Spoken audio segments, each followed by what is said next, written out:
If you want to learn how to do the 90-degree hold, which is essential for learning these crazy calisthenic skills, keep watching the video and I'll explain to you how. So first things first, a prerequisite before you start learning the 90-degree hold, you do need a good amount of pushing strength. I suggest you should be able to do like 35 to 40 push-ups.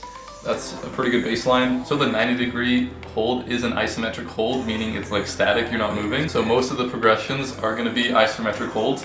However, the first one is going to be the pseudo planche push-up, which is a dynamic movement. So the basics of the pseudo planche push-up is pretty much just turning your hands a little bit to the side, and then instead of being in like a normal push-up position where your hands are like right below your shoulders, you just want to lean forward a little bit and then do the push-up. And then as you get stronger in your shoulders and your wrists, you just lean forward a little bit more and then do the push-up.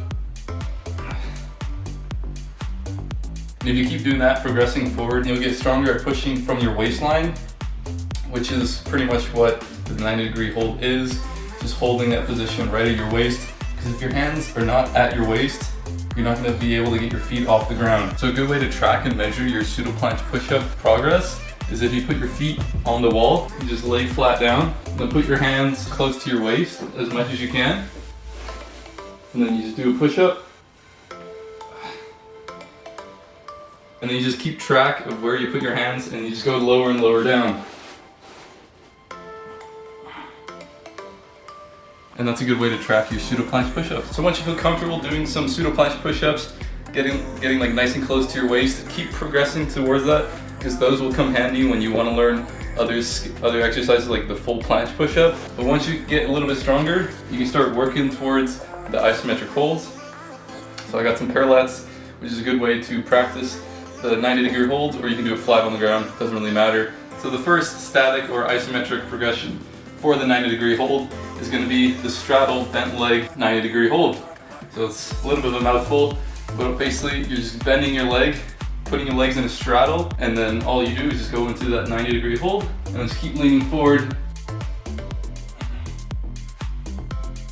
And you'll notice when you're leaning forward, that moment when your legs come off the ground is right at the same time where your hands are pushing from your waist. If you're noticing that your legs are not coming off the ground or your knees are not coming off the ground, record yourself to see where your hands are, and you'll probably notice that they're a little bit too much at the front, because that's where your balance and you're pushing from. You're actually able to get your legs off the ground. So if you're noticing that it's still too hard to get your legs off the ground, just keep working on that pseudo planche push-up, pushing from that waistline, and then this will come pretty quickly to you. And you should be able to hold that straddle bent leg 90-degree hold for about 15 seconds before you progress to the next one. The second progression is just going to be, instead of putting your legs straddle, you just put your legs together, but you're still keeping your legs bent. So it's going to be the bent leg 90-degree hold. You just keep leaning forward, bend your arms.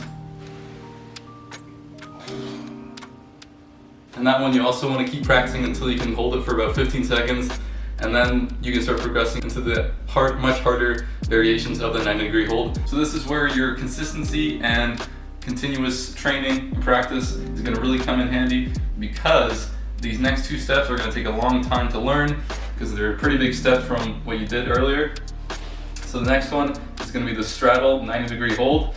So you're going to fully extend your legs, but you're going to have them in a straddle. However, that big step between the bent leg and then the straddle is probably going to be a little bigger than you're used to. I believe in you, you got this. So yeah, you just straddle and then just lean forward. So a big thing that I was doing when I was first starting, when you're leaning in, you'll probably start kicking off the ground. So when you're kicking off the ground, you're like compensating for not being able to hold your body weight at your waistline. So you really want to try and avoid kicking off the ground. If you're truly strong enough to hold at the waistline, you just keep leaning forward and your legs will come off the ground. So try not to kick it off the ground, that's not going to get you anywhere. So now, you've done the straddle, you have been able to hold it for like 8 to 10 seconds, and you're ready to progress to the full 90-degree hold. This thing is hard. So if you're first starting off, you'll probably have your legs pretty high off the ground, which is fine. As you get stronger at the 90-degree hold, you want to try and parallel everything, your whole body. Whew, I've been doing a lot of 90-degree hold. It doesn't have to be perfect on your first try. As you continue to get stronger at that 90-degree hold, you'll get nice and straight, And then from there, once you learn that 90-degree hold, you can start learning different skills like handstand to 90-degree hold or 90-degree handstand push-ups. You can start progressing towards the planche push-up. So yeah, just things like that. Now that you've learned this, so that's going to be the full tutorial.